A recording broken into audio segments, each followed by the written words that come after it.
Hello everyone and welcome to PW only IAS. दोस्तों, स्वागत है आप सभी का science editorial of the week में, जहां पर हम डिस्कस करते हैं खूब सारा साइंस। 17 अगस्त तक का हम लोग सारे के सारे इंपॉर्टेंट आर्टिकल्स को एक बार देख लेते हैं साइंस एंड टेक से। आपके मन में एक सवाल आ रहा होगा कि सर आप गए कहाँ, गायब हो गए, बिल्कुल दिख नहीं रहे। तो मैं आपको बता देता हूँ, मैं एक्चुअल में होम टाउन में अपने ट्रैवल कर रहा हूँ और इसीलिए यहाँ पर स्टूडियोज़ तो अवेलेबल नहीं थे, इसलिए मुझे यहाँ पर अपने लैपटॉप की ही मदद से इस वीडियो को रिकॉर्ड करना पड़ रहा है। But I hope I will make all the points very clear to you. आपको कोई भी डाउट नहीं आएगा, अगर आता भी है तो डेफिनेटली आप टेलीग्राम पर मुझे रीच आउट कीजिएगा, मैं वहाँ पर आपके सारे डाउट्स रिजॉल्व कर दूंगा। आज हमारे 3 आर्टिकल्स जो सबसे इंपॉर्टेंट है ना, उसमें से एक बहुत ही ज़्यादा इंपॉर्टेंट आर्टिकल है अपना एंटीबायोटिक से रिलेटेड। वैसे तो देखो, दोनों आर्टिकल, ये पहला और दूसरा, दोनों ही आर्टिकल्स काफ़ी डिफरेंट पर्सपेक्टिव लेके आते हैं, बट डेफिनेटली हम लोग को ना इसको समझने की ज़रूरत है। एंटीबायोटिक्स जो है ना, हम लोग यूजुअली, आप लोग को भी नहीं देखा होगा ना, कि जब भी दवा लेने जाते हो, कभी भी डॉक्टर से मिलते हो, वो खूब सारे एंटीबायोटिक भर भर के दे देता है। आई होप कि इस आर्टिकल के बाद आप लोग काफ़ी जागरूक हो जाओगे और एंटीबायोटिक्स खाने से रोकोगे अपने आप को। दूसरा है डीएनए प्रोफाइलिंग। डीएनए प्रोफाइलिंग, अभी तक हम लोग क्या देखते हैं, सीआईडी देखते हैं, क्राइम पेट्रोल देखते हैं, इन सभी में हम लोग को क्या देखने को मिलता है कि अरे यार, ये तो डीएनए मिल गया, सैंपल मिल गया, अब तो चोर पकड़ा जाएगा, या फिर विक्टिम जो है वो तुरंत के तुरंत अपना पूरा का पूरा केस सॉल्व करा लेगा। तो इसीलिए डीएनए प्रोफाइल, क्या ये एकमात्र बिल्कुल फुल प्रूफ प्लान है क्या? इसके बारे में ये आर्टिकल डिस्कस किया गया है, केस से रिलेटेड है, बहुत ही अच्छा आर्टिकल है, इसको भी हम लोग डिस्कस करेंगे। और तीसरा आर्टिकल जो है वो एम.के. नारायणन साहब द्वारा लिखा गया है, साइबर चक्रव्यूह के बारे में। साइबर अटैक्स जितने हो रहे हैं, आर्टिफिशियल इंटेलिजेंस से बढ़ते प्रभाव से साइबर अटैक्स जितने ज़्यादा हो रहे हैं, उन सब के बारे में उन्होंने एक अच्छा, आप बोल सकते हो, ओवरव्यू प्रेजेंट करने की कोशिश की है, और कैसे हम लोग को थोड़ा सा समझने की ज़रूरत है उसको, और अच्छे तरीके से गवर्नमेंट लेवल पर डेवलप करने की ज़रूरत है इन सभी चीज़ों से बचने के लिए। तो उन सभी चीज़ों को हम एक बार ज़रा डिटेल में पढ़ने की कोशिश करते हैं। सबसे पहला आर्टिकल हम लोग देखते हैं आज अपना, वो है hidden dangers of irrational use of antibiotics on microbiome. तो सबसे पहले तो मैं आप लोग को ना थोड़ा सा ये सारी चीज़ें बता देता हूँ कि देखो एंटीबायोटिक्स क्या होते हैं, एंटीजेंस क्या होते हैं। थोड़ा सा ना मैं आपको बेसिक बताता हूँ। देखो बेटो, देखो सबसे पहले हम लोग का क्या होता है कि कुछ ना बाहर से आने वाले पैथोजेंस होते हैं। ये पैथोजन जो होते हैं ना, ये नेगेटिव इफ़ेक्ट्स देते हैं हमारे बॉडी के अंदर में, मतलब कि हमारे बॉडी को हार्म पहुंचाते हैं जब भी हमारे बॉडी के अंदर प्रवेश कर जाते हैं। तब ये पैथोजन, मान लो कुछ भी इस तरीके का एक पैथोजन ड्रॉ कर देते हैं। इस पैथोजन के ऊपर ना आप देखोगे हमेशा, वो कोरोना वायरस हो सकता है, कोई भी बैक्टीरिया हो सकता है, कुछ भी हो सकता है, उसके ऊपर ऊपर ना इस तरीके से एंटीजेंस लगे होते हैं। ये क्या है, इनके लिए एंटीजेंस है, ये एक तरीके के प्रोटीन स्पाइक्स बोल सकते हो आप लोग, इसको हम लोग नाम देते हैं एंटीजेंस। और हमारी जो शरीर है ना, वो एक्चुअल में इन्हीं एंटीजेंस को पहचानता है, वो पैथोजन को नहीं पहचानता है। वो पैथोजन कौन आएगा उससे कोई मतलब नहीं है, लेकिन जो पैथोजन के ऊपर ये एंटीजन, एंटीजन एक तरीके का आप समझ सकते हो कि इसका एक ड्रेस है।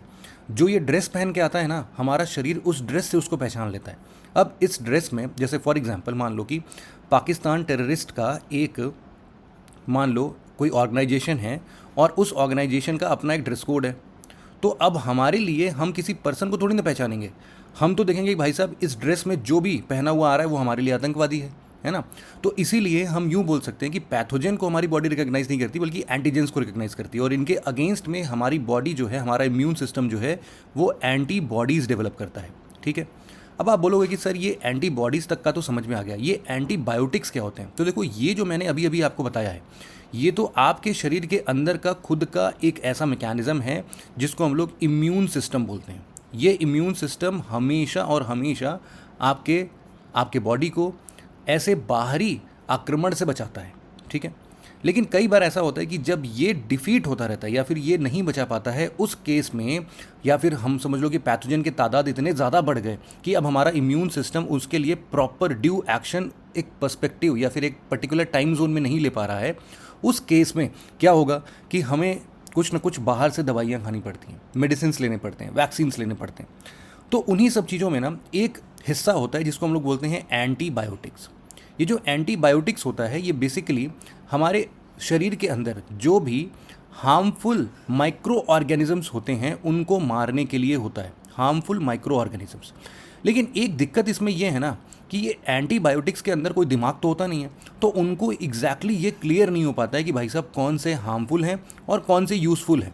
तो इनफैक्ट इससे होता क्या है कि जब भी हम लोग एंटीबायोटिक्स खाते हैं तो नो डाउट ये अपने हार्मफुल माइक्रो ऑर्गेनिजम्स को मारता ही मारता है, but at the same time जो हमारे बहुत ही यूज़फुल माइक्रो ऑर्गेनिजम्स हमारे गट बैक्टीरियाज होते हैं, हमारे इंटेस्टाइन्स में होते हैं, हमारे डाइजेस्टिव सिस्टम में होते हैं, हमारे ब्रेन में होते हैं, इन सब जगहों पर, या फिर आप बोल सकते हो कि जैसे हमारा जेनेटो यूरिनरी माइक्रोबायोम होता है या फिर माइक्रो ऑर्गेनिजम्स वहाँ पर बहुत सारे पाए जाते हैं, ये सारे के सारे लोग जो होते हैं ना इनको भी मार देते हैं। मतलब कि एंटीबायोटिक्स इन यूज़फुल बैक्टीरियाज या फिर यूज़फुल माइक्रो ऑर्गेनिजम्स को भी मार देता है। तो अब एंटीबायोटिक्स का कितना बुरा असर पड़ता है हम पे, ये एक बार समझते हैं। सबसे पहले ना एक यहाँ पर आप लोगों ने जैसे वर्ड देखा कि सर यहाँ पर ना माइक्रोबायोम लिखा है, इसका मतलब मुझे नहीं समझ में आ रहा है। देखो माइक्रोबायोम का मतलब बहुत ही सिंपल सा है। सिंपल समझो कि जब भी हम लोग कलेक्टिवली हमारे शरीर के अंदर जितने भी माइक्रो ऑर्गेनिजम्स हैं, अगर हम उनको कलेक्टिवली रिप्रेजेंट करना चाहें तो हम उनको माइक्रोबायोम से रिप्रेजेंट कर सकते हैं, है ना। माइक्रोबायोम क्या है? Nothing, this is just micro organisms का कलेक्शन, है ना। कलेक्टिवली हम इनको यही नाम से बुलाते हैं। तो चौंका देने वाली बात यह है कि अगर आप हमारे पूरे के पूरे बॉडी के अंदर ऐसे माइक्रो ऑर्गेनिजम्स को खोजने जाओगे ना तो इनकी तादाद मिलती है अप्रॉक्सीमेटली 38 ट्रिलियन। समझ रहे हो? 38 ट्रिलियन माइक्रो ऑर्गेनिजम्स हमारे शरीर के अंदर होते हैं और इक्विवेलेंट है, या फिर हमारे शरीर में जितने सेल्स होते हैं, हमारे शरीर में सेल्स कितने होते हैं? अप्रॉक्सीमेटली बोला जाता है कि देखो एक एडल्ट में जो टोटल नंबर ऑफ सेल्स बने होते हैं, जैसे कि अब इसमें ब्रेन सेल्स, आपके स्किन का सेल, मसल का सेल, बोन का सेल, आई वाला सेल, बाल वाला सेल, नाखून वाला सेल, कुछ भी हो सकता है, ये सारे सेल्स मिल के ना ये लगभग 36 से 37 ट्रिलियन सेल्स बनते हैं हमारे। एक एडल्ट की बात हो रही है, ये भी फाइनल नहीं है। देखो अब वो तो देखो बॉडी शेप और साइज़ पर भी डिपेंड करता है ना, कि कितने नंबर ऑफ सेल्स होंगे। कोई बहुत लंबा चौड़ा खली जैसा टाइप का है बंदा तो उसके अंदर तो और भी सेल्स मिलेंगे, हो सकता है उसके अंदर 40 ट्रिलियन सेल्स हो या फिर इससे भी ज़्यादा हो। तो मेरा मोटा मोटा कहने का मतलब ये है कि इक्विवेलेंट है अप्रॉक्सीमेटली, या कहीं कहीं ज़्यादा ही है ये माइक्रोबायोम का पूरा पॉपुलेशन हमारे शरीर के अंदर में। तो अब इसी तरीके से ना हम लोग को इसको प्रोटेक्ट करना होता है। और ये जितने भी माइक्रोबायोम हैं इसमें से कुछ ही माइक्रोबायोम जो होते हैं जो कि हार्मफुल होते हैं, वो बाहर से आते हैं। रेस्ट ऑफ द माइक्रोबायोम जो हमारे शरीर के अंदर पाए जाते हैं दे आर हेल्पफुल बहुत सारी चीज़ों में, ओबेसिटी को कम करने के लिए, या फिर खाना पचाने के लिए, हमारे फैटी लीवर एसिड को ट्रीट करने के लिए, या फिर आपके जैसा मैंने अभी थोड़ी देर पहले भी बताया था कि जो आपके जेनाइटो यूरिनरी माइक्रोबायोम होते हैं वो भी आपके वेजाइनल या यूरिनरी माइक्रोबायोम्स जो होते हैं वो भी इन्फेक्शंस के अगेंस्ट प्रोटेक्ट करते हैं, आपको प्रोडक्टिव हेल्थ बनाते हैं। तो ये सारी चीज़ें ना ये लोग करते रहेंगे, हम लोग को हेल्प करते रहेंगे। अब जब भी हम लोग एंटीबायोटिक्स खाएंगे भाई साहब, तो ये सारे के सारे जितने हेल्पफुल हमारे माइक्रोबायोम है ना बॉडी में वो भी मरेंगे। और जब वो मरेंगे तो आप समझ रहे हो हमारे बॉडी का एक बहुत ही बड़ा सपोर्टिव सिस्टम जो था वो डिसरप्ट हो गया। अब उसके एब्सेंस में हमें नहीं पता कि हमारी बॉडी कैसे काम करेगी। इसीलिए ये आर्टिकल में यही बताने की कोशिश की गई है कि देखो किस हिसाब से एंटीबायोटिक्स लेना या फिर एंटीबायोटिक्स खाना एक हद से ज़्यादा हमारे शरीर के लिए कितनी ज़्यादा हार्मफुल चीज़ होती है। तो फिर इसीलिए हम लोग बोलते हैं कि भाई साहब जब एंटीबायोटिक आया ना तो हमने उसका नाम रखा, अरे मिराकल मिराकल मिराकल ड्रग आ गया भैया, इससे कोई भी आप माइक्रोबायोम को मार सकते हो, कितनी मज़ेदार बात है। बट वंस वी रियलाइज्ड कि भाई साहब इसको ज़्यादा खाने के बाद ना पंगा ही है, तो इसीलिए हमने धीरे धीरे इसका कल्चर कम कर दिया। बट आज के टाइम पर अगर आप किसी भी रूरल सेटअप के डॉक्टर्स से मिलते हो या फिर जो पुराने डॉक्टर्स हैं उनको अभी भी इस बात का बहुत ज़्यादा अंदाज़ा होता नहीं है, और इसीलिए जब भी आप किसी भी परेशानी को लेकर डॉक्टर के पास जाओगे वो आपको साथ में एक एंटीबायोटिक चिपका के दे ही देते हैं। ये आप किसी भी प्रिस्क्रिप्शन पर देख सकते हो। तो हमेशा डॉक्टर से ये बात पूछ के ही लेना कि डॉक्टर साहब ये एंटीबायोटिक्स नहीं खाया तो क्या दिक्कत होएगी। नहीं खाया और फिर भी काम चल जाएगा तो उसको अवॉइड करना चाहिए। अब इस बार एक बार आर्टिकल पर भी देख लेते हैं यार क्या क्या बोल रहा है आर्टिकल पर। यहाँ पर देखो जैसे मैंने एक और बड़ा सा शब्द लिखा हुआ है, ये है डिसबायोसिस। ये डिसबायोसिस क्या है यार? डिसबायोसिस एक प्रकार का डिसरप्शन है। ये डिसरप्शन किस चीज़ का है? देखो जब हम लोग एंटीबायोटिक्स खाएंगे और हमारे माइक्रोबायोम, बहुत सारे माइक्रोबायोम जब इनकी डेथ हो जाएगी तो ऑब्वियस सी बात है ना हमारे शरीर के फंक्शनिंग में डिसरप्शंस आएंगे। और डिसरप्शंस जब भी आएंगे तो जायज़ सी बात है इन डिसरप्शंस को ओवरकम करने के लिए माइक्रोबायोम का प्रोडक्शन बढ़ाना पड़ेगा। वैसे तो देखो इस डिसरप्शन को ही डिसबायोसिस बोलते हैं, और डिसबायोसिस बहुत सीवियर कंडीशंस लेके आ सकता है। ये आपके लिए बॉवेल डिसीज़ लेके आ सकता है, बॉवेल सिंड्रोम जिनको हम लोग बोलते हैं। देखो हेल्दी माइक्रोबायोम ना बहुत ज़्यादा एसेंशियल है आपके इम्यून सिस्टम को सही तरीके से फंक्शन करने के लिए। जैसे आपका गट माइक्रोबायोम, अरे यार, गट माइक्रोबायोम अगर आपका डिसरप्ट हो गया तो फिर तो आप कुछ भी खा लो, कितना भी हेल्दी डाइट ले लो, वो आपको कभी भी आपके शरीर में वो प्रॉपरली, हम बोल सकते हैं टूट के, ब्रेक डाउन होके कभी भी वो आपको इफेक्टिव रिजल्ट देगा ही नहीं। तो इसीलिए हम लोग बोलते हैं डिसबायोसिस जो होता है ना, डिसबायोसिस से आपको बहुत ज़्यादा हार्मफुल चीज़ें देखने को मिल सकती है। जैसे कि आपका जो न्यूरोट्रांसमीटर लेवल है ना, आपकी जो खोपड़िया के अंदर में केमिस्ट्री चलती है, ब्रेन केमिस्ट्री जो होती है, उसको डिसरप्ट कर देता है भाई साहब ये डिसबायोसिस। आपका मूड स्विंग्स होने लगेगा, आपका मेंटल हेल्थ कंडीशन डिटीरियोरेट होने लगेगा, आपके अंदर एंग्जाइटी, डिप्रेशन, ऐसी ऐसी चीज़ें आने लगती हैं अगर डिसबायोसिस हो जाए तो। इसीलिए डिसबायोसिस आपके ना सिर्फ गट माइक्रोबायोम को या फिर गट परमिएबिलिटी को तोड़ के अंदर घुस जाते हैं, बल्कि और भी बहुत सारे प्रॉब्लम्स लेके आते हैं। For example fatty liver acid, है ना। अगर आप लोग non alcoholic fatty liver disease लेके चल रहे हो तो आपका माइक्रोबायोम आपको सपोर्ट करता है, लेकिन डिसबायोसिस कंडीशन में ये हो ही नहीं पाता है। एट द सेम टाइम आप देखो, जब आप ओबेसिटी के शिकार होते हो, डायबिटीज़ के शिकार होते हो, मेटाबॉलिक सिंड्रोम आपको जब होता है, उस टाइम पर भी ये सब के सब हेल्प करते हैं। एट द सेम टाइम जब आपका रेस्पिरेटरी ट्रैक्ट माइक्रोबायोम होता है ना, वो भी आपको रेस्पिरेटरी इन्फेक्शंस के अगेंस्ट आपको प्रोटेक्ट करता है, आपकी रेस्पिरेटरी हेल्थ मेंटेन करता है। लेकिन अब भाई साहब डिसबायोसिस हो गया तो फिर ये भी गया। फिर इसी के साथ साथ ना हम लोग का जो कंसर्निंग एस्पेक्ट है, वो एक्चुअल में राइटर इसी चीज़ को समझाना चाहते हैं कि देखो, ये जो रेसिस्टेंस है ना, ये रेसिस्टेंस बहुत इंपॉर्टेंट है। मतलब कि ये जो माइक्रोबायोम का रेसिस्टेंस है हमारे शरीर में, जिसके थ्रू ये सारा अच्छा काम हो रहा है ना, ये बहुत इंपॉर्टेंट है। और इसको कम करने से, इसकी कॉलोनाइजेशन को अगर हम लोगों ने कम कर दिया ना, तो फिर बहुत दिक्कत हो जाती है। और ये सारी दिक्कतें हम लोगों ने समझा दी। अब डॉक्टर बोल रहा हूँ, ये राइटर जो है अब ये वे फॉरवर्ड क्या सजेस्ट करते हैं। राइटर बोलते हैं कि देखो यार, वैसे तो देखो वे फॉरवर्ड जो हो सकता है वो वैक्सीन्स में हो सकता है। एक बहुत ही बढ़िया तरीका है, हाइजीन मेंटेन करो यार। हाइजीन मेंटेन करोगे अच्छे से तो जायज़ सी बात है बीमारियाँ कम फैलेंगी आपको। ये बोलते हैं ना, आप ना बैक्टीरियोफेजेस का इस्तेमाल कर सकते हो। बैक्टीरियोफेज क्या होते हैं? बैक्टीरिया को खाने वाला वायरस।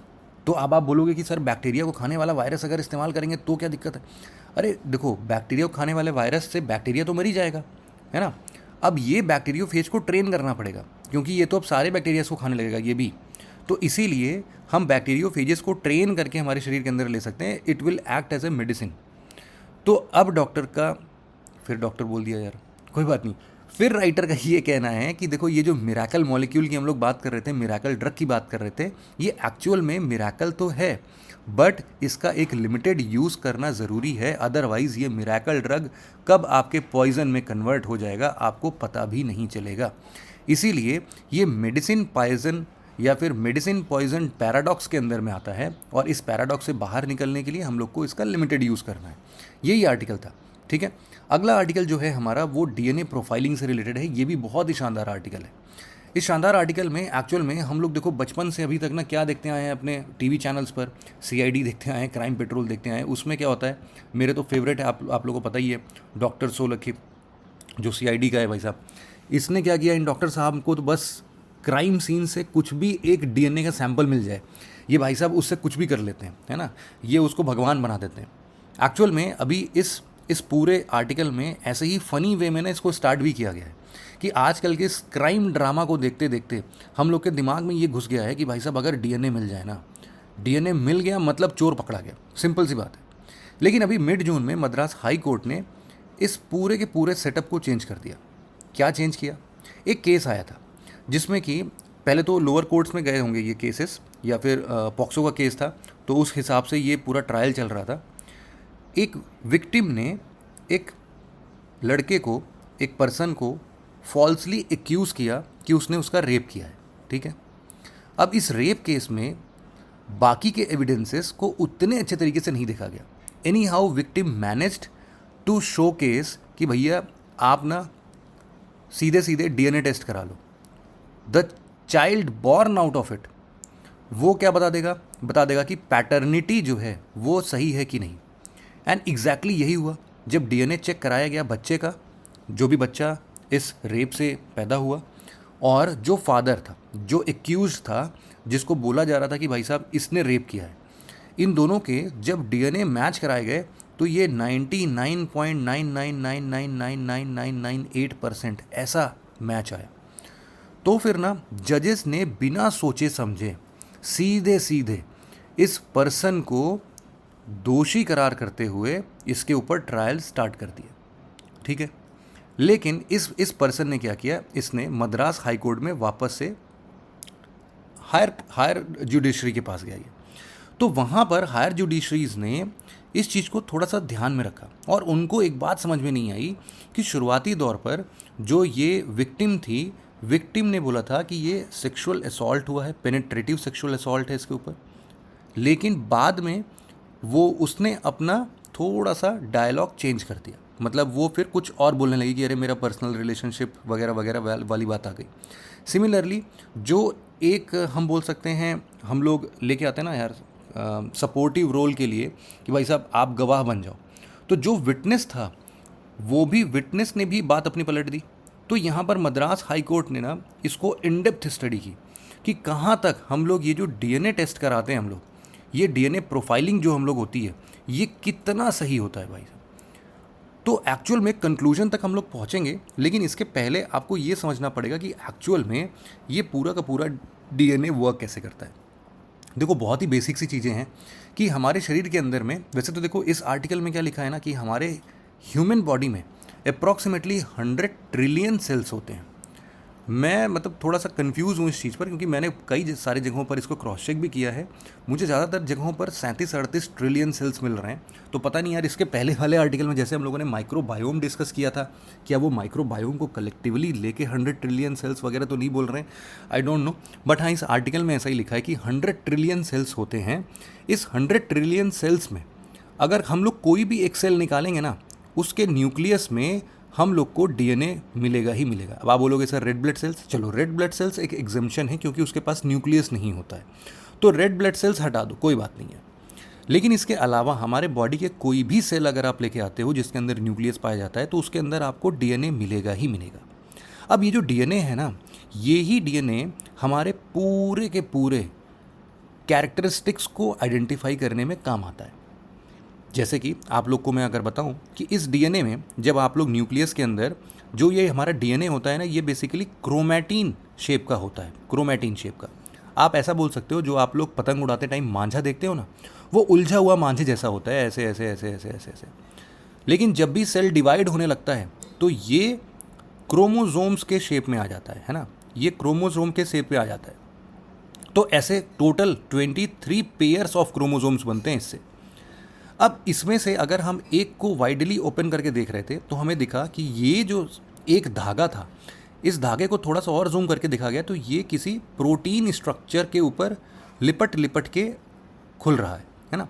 तो यहाँ पर हम लोग को ये समझ में आया कि अच्छा ये जो एक है हिस्टोन प्रोटीन है, हिस्टोन प्रोटीन।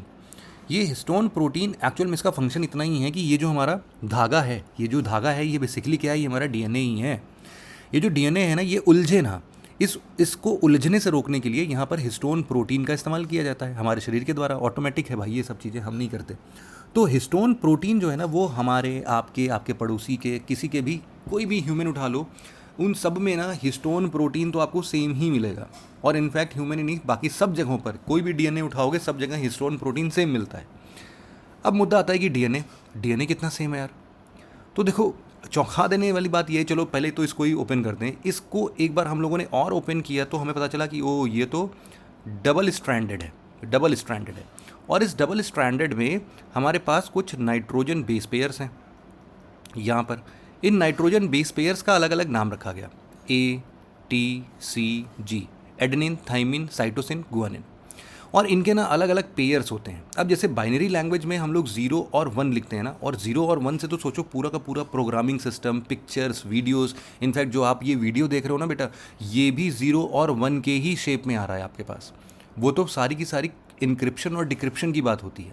तो इस तरीके से 0 1 करके सब कुछ जब डिफाइन हो जा रहा है तो डेफिनेट सी बात है कि ये तो 2 ही लेटर्स का है, 2 ही नंबर्स का है। यहाँ पर हम लोग का जो इन्फॉर्मेशन डीएनए के अंदर छिपा होता है वो 4 कॉम्प्लेक्स, आप बोल सकते हो मॉलिक्यूल्स का कॉम्बिनेशन होता है। तो हर एक कॉम्प्लेक्स मॉलिक्यूल को, नाइट्रोजन बेस पेयर्स को हम लोग इन 4 लेटर से डिनोट कर देते हैं, ATC और G। इनके वेरीड कॉम्बिनेशन से हम लोग का पूरा डीएनए बनता है। और ये टोटल नाइट्रोजन बेस पेयर्स कितने होते हैं, किसी भी एक सेल के न्यूक्लियस के अंदर अगर आप झांक के देखोगे तो आपको अप्रॉक्सीमेटली 3.3 बिलियन बेस पेयर्स मिल जाएंगे। 3.3 billion base pairs, nitrogen base pairs की बात हो रही है, ठीक है। तो इन्हीं का एक्चुअल में हम लोग क्या करते हैं ना, सीक्वेंस करते हैं। 3.3 बिलियन बेस पेयर का हम लोग लाइन से लिखना स्टार्ट करते हैं कि पहले ए आया, फिर जी आया, फिर टी, फिर सी, फिर ए, फिर टी, टी सी ए, ऐसे करते करते करते करते हम लोग 3.3 बिलियन बेस पेयर्स को मिलाते हैं, ठीक है। लेकिन सोचो कितना कॉम्प्लेक्स काम होगा यार, कि हम किसी भी जगहों पर जब भी हमें डीएनए प्रोफाइलिंग करनी है, फिर किसी का डीएनए मैच करना है, तो ये 3.3 बिलियन बेस पेयर्स मिलाने होते हैं। लेकिन फिर लोगों के ध्यान में आया कि यार क्यों ही मिलाना है, हर इंसान का 99.1%, 99.9% डीएनए जो है वो तो सेम होता है। मतलब कि मेरा, आपका, चुन्नी मुन्नी का, या किसी का भी XYZ नाम ले लो, राकेश, जो तुम वीडियो देख रहे हो यार, सोनू, अभिषेक, विकास, तुम सबका और मेरा सबका 99.9% डीएनए सेम है। अब क्या किया जाए, अब 99.9% सेम है, तो हर बार 3.3 बिलियन बेस पेयर्स मिलाएंगे क्या, ज़रूरत ही नहीं है यार। हमें पता है कि इसमें से 99.9% तो सेम ही आना है। अब डिफरेंस जो है वो 0.1% का है, और इस 0.1% को टारगेट करना बड़ा ही मुश्किल होता है, बड़ा ही चैलेंजिंग सा होता है। इसीलिए अब साइंटिस्ट लोगों ने या फिर डॉक्टर लोगों ने ये समझा कि इस 0.1% को कैसे डिफ्रेंशिएट किया जाए। इसका जो डिफ्रेंशिएटिंग फैक्टर है वो भी खोजा गया, और इसका नाम रखते हैं हम लोग STRs। ये क्या है, ये STR जो है ये है आपका short tandem repeats. Short tandem repeats का क्या मतलब है, देखो कि हमारे और आपके सभी डीएनए प्रोफाइल्स में कुछ ऐसे छोटे छोटे sections of nitrogen base pairs का गुच्छा होता है, जो कि ना एक के बाद एक रिपीट होता रहता है, रिपीट होता रहता है। तो हम लोग को लगा कि अगर इस रिपीटिशन को जरा ट्रेस करें तो टोटल नंबर ऑफ STR मेरे आपके शरीर में वेरी कर सकते हैं, ठीक है। नंबर ऑफ रिपीटिशंस जितने हैं वो वेरी कर सकते हैं, और जितने नंबर ऑफ वेरिएशंस में ये वेरी करता है, जब से STR क्या है, अब समझ लो कि यहाँ पर एक STR है जो कि कोई भी एक पर्टिकुलर इंटरवल पे क्या हो रहा है, ये रिपीट कर रहा है अपने आप को, ठीक है। मान लो एक यहाँ पर आ गया, एक यहाँ पर आ गया, एक यहाँ पर आ गया, फिर एक यहाँ पर आ गया, फिर एक यहाँ पर आ गया। तो ये कितनी बार रिपीट हो रहा है, ये शॉर्ट टैंडम रिपीट जो है कितनी बार हो रहा है, इसी को हम लोग मैप करना स्टार्ट कर देते हैं। तो अब हमें क्या मैप करना है, अब हमें 3.3 बिलियन बेस पेयर्स को मैप नहीं करना है, अब हमें बस ये STRs को मैप करना है, और इन STRs को मैप करके हम लोग डीएनए प्रोफाइलिंग कर सकते हैं, जिसको आप लोग आम बोलचाल की भाषा में डीएनए फिंगरप्रिंटिंग भी बोलते हैं। अब इसमें क्या होगा, इसमें एक्चुअल में जो मैंने आपको बताया कि जो इनके नंबर्स होते हैं ना, जो ये वेरिएशंस दिखाते हैं, ये वही 0.1% वेरिएशन दिखाएगा, और इस वेरिएशन को हम लोग एक नया नाम देते हैं, उसको बोलते हैं एलील्स। ये जो एलील्स होते हैं ना, ये बेसिकली 50% जो है, या फिर half of the portion of allele is derived from father side and half of the portion is derived from mother side. अब यहाँ पर इसीलिए हम लोग पैटर्निटी टेस्ट करने के लिए भी इस डीएनए प्रोफाइलिंग का इस्तेमाल करते हैं, जैसे कि इस केस में हुआ था, ठीक है। अब यहाँ पर एक ये जो लोकेशंस, डिफरेंट डिफरेंट लोकेशंस पर हमें STRs दिखते हैं, उन लोकेशंस को हम लोग बुलाते हैं लोकाई, है ना। तो ये 3 टर्म्स याद रखना हमेशा, एक तो STR शॉर्ट टैंडम रिपीट्स, वो छोटे छोटे नाइट्रोजन बेस पेयर्स का गुच्छा है जो कि हर थोड़ी इंटरवल्स के बाद रिपीट होते हुए दिखता है। जहाँ जहाँ पे रिपीट होता है उस लोकेशन को लोकाई बोलते हैं। And at the same time यहाँ पर जो वेरिएशंस दिखते हैं मेरे, आप में, आपके पड़ोसी में, ये जो रिपीट्स के नंबर में वेरिएशंस दिखेगा, उन वेरिएशंस को हम लोग एलील्स बोलते हैं। और इन एलील्स में हम लोग यूँ बोल सकते हैं कि देखो 50% ऑफ द हिस्सा जो होता है वो फादर के साइड से आता है, और 50% हिस्सा जो है वो मदर के साइड से आता है। तो बेसिकली हम लोग क्या करते हैं, वैसे तो देखो पैटर्निटी टेस्ट करने के लिए हम लोग वाई क्रोमोजोम को उठाते हैं, वाई क्रोमोजोम को उठाते हुए ही हम लोग क्या करते हैं, इस पैटर्निटी टेस्ट को करते हैं, उसमें अलग अलग लोकाई जो है उसको डिफ्रेंशिएट करते हैं, एलील्स को देखते हैं, और फिर देखते हैं कि ये रिपीट्स कितना कॉमन मिल रहा है हमें, ठीक है। अब इसके लिए भी ना कई सारे प्रोसेस होते हैं, जैसे कि सबसे पहले आपके जीन्स को या फिर आपके डीएनए को आइसोलेट किया जाता है, फिर उनको प्यूरिफिकेशन में डाला जाता है, थोड़ा प्यूरिफाई हो जाए, फिर उनको ना थोड़ा सा हम लोग एम्पलीफाई करते हैं। एम्पलीफिकेशन के लिए वो PCR वगैरह टेस्ट जो होते हैं वो सब भी करते हैं हम लोग, PCR के थ्रू इनको एम्पलीफाई करते हैं।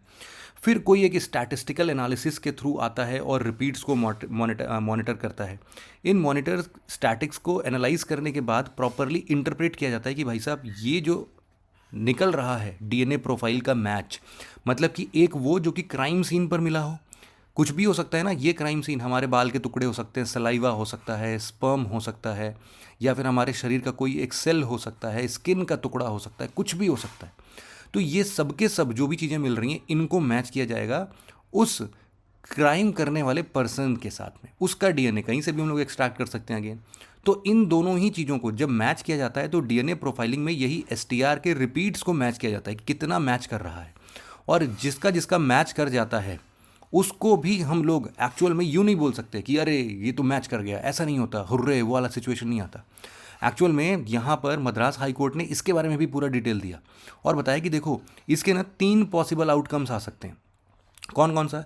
एक पॉसिबल आउटकम बोलता है मैच, मतलब कि ज़्यादातर करके हम लोग को दिखा है कि एसटीआर्स मैच होते हुए दिख रहे हैं, ठीक है। दूसरा होता है एक्सक्लूजन।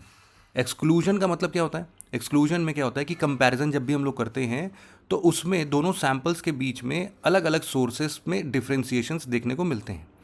और एक होता है इनकन्क्लूसिव। इनकन्क्लूसिव का मतलब होता है कि जो भी डेटा हम लोग को दिया गया है या फिर जो भी हम लोग का सैंपल कलेक्शन वाला फंडा था वो सेटिस्फैक्ट्री नहीं है। क्यों ऐसा बोलते हैं? देखो इसके लिए भी समझो कि एक्चुअल में क्या होता है ना कि हमारा पूरा का पूरा सिस्टम जो है वो एक्चुअल में 2 पार्ट्स में डिवाइडेड है। मतलब कि जो भी सैंपल्स हम लोग कलेक्ट करते हैं ना उसको हम लोग 2 हिस्सों में या फिर 2 तरीके से डिफाइन कर सकते हैं। जो भी सैंपल्स हम लोग को क्राइम सीन से मिलता है उसको हम लोग, सॉरी 2 नहीं, एक नाम देते हैं उसको, हम लोग नाम क्या देते हैं? उसको हम लोग नाम देते हैं टच डीएनए या फिर ट्रेस डीएनए का। टच डीएनए या फिर ट्रेस डीएनए। ये टच डीएनए या ट्रेस डीएनए क्या होता है, कई बार ये ना सफिशिएंट अमाउंट ऑफ डीएनए को नहीं लेके आता है। तो कितना डीएनए डेफिशिएंट है या डीएनए एफिशिएंट है ये सब समझ भी नहीं आएगा। अब जैसे कि अगर मान लो आपको क्या मिल जाए, जैसे मान लो आपको ब्लड मिल जाए, सलाइवा मिल जाए, ये सारे डीएनए के रिच सोर्सेज हैं, लेकिन आपको इसके जगह पर टीथ मिल जाए, किसी के दांत का टुकड़ा मिल जाए, या फिर बाल मिल जाए, बाल के जड़ मिल जाए, हेयर रूट्स की बात होती है, बाल में तो क्या ही है, प्रोटीन है वो, तो हेयर रूट मिल जाए, तो हेयर रूट और दांत, इन सब में आप डीएनए डेफिसिट देखोगे। डीएनए डेफिसिट का मतलब है कि आप इनकॉन्क्लूसिव पर ज़्यादा पहुंचने के चांसेस रहेंगे इसमें। तो इसीलिए ये 3 आउटकम्स निकल सकते हैं। और फिर ऐसे ही बहुत सारे रिसर्च एनालिटिक्स या फिर रिसर्च पर्सन्स को भी जब मद्रास हाई कोर्ट ने अप्रोच किया तो उन्होंने भी यही कंक्लूड किया कि sir just on the basis of DNA profile या फिंगरप्रिंटिंग, डीएनए फिंगरप्रिंटिंग या डीएनए प्रोफाइलिंग, ये ना सिर्फ और सिर्फ एक पैरामीटर है जिसमें कि प्रोबेबिलिटी डिफाइन होती है कि भैया कितना प्रतिशत आसपास का आंकड़ा मिल रहा है, but this is never conclusive. ये सिर्फ और सिर्फ एकमात्र यही कारण से आप किसी को विक्टिम या सॉरी किसी को आप क्रिमिनल दोषित नहीं कर सकते हो, ठीक है। तो इसीलिए मद्रास हाई कोर्ट ने जो ये केस चल रहा था इसमें ज़्यादा एविडेंस के ना होने पर इस लड़के को छोड़ दिया गया, है ना। क्यों? क्योंकि ये भी देखा गया ना कि भाई इस लड़की ने अपना पूरा का पूरा स्टेटमेंट चेंज कर दिया। फिर जो विटनेस आए थे उन्होंने भी अपना स्टेटमेंट चेंज किया। तो कहीं ना कहीं तो कुछ दाल में काला है। और फिर और भी विटनेस हुआ होगा। इस केस का बहुत डिटेल इस आर्टिकल में दिया नहीं है। इस आर्टिकल में बेसिकली डीएनए प्रोफाइलिंग की बात की गई है, ठीक है। तो यहाँ पर बस एक चीज़ समझना आप लोग कि अगर डीएनए सैंपल्स डेटाबेस से मिल जाते हैं तो फिर हम लोग बोलते हैं कि भाई साहब ठीक है, मिल गया। जैसे यहाँ पर 99.999998% तक का मैच आया था, तो ये तो फिर बिल्कुल एग्जैक्टली है। बट इसको किस हिसाब से डन किया गया या फिर किस हिसाब से बनाया गया वो अभी भी उतना फैक्ट बेसिस पर हम नहीं बता पाएंगे। हो सकता है कि गलती से स्पर्म का इस्तेमाल किया गया हो जस्ट उसको फंसाने के लिए। तो इसीलिए हम लोग ना इस टेस्ट के बेसिस पर सिर्फ ये नहीं बोल सकते कि भाई ये रहा तुम्हारा क्रिमिनल, ये रहा तुम्हारा पर्सन जिसने क्राइम किया है। नहीं, उसमें और भी चीज़ों को हमें देखना पड़ेगा। यही इस आर्टिकल का बोलना है कि भले ही कितना साइंस एंड टेक्नोलॉजी अभी हमारा एडवांस हो चुका है, डीएनए एविडेंसेस के बेसिस पर हम लोग अभी भी एक ऐसे कंक्लूजन पर नहीं पहुंच सकते हैं जो कि डेफिनेट हो, ठीक है। तो ये पूरा आर्टिकल था। हमारा अगला आर्टिकल जो है ना वो एक बहुत इंपॉर्टेंट आर्टिकल ये भी है और ये डिसइंफॉर्मेशन से रिलेटेड है। AI, cyber security. आप सबको एम.के. नारायणन साहब के बारे में तो पता ही होगा यार।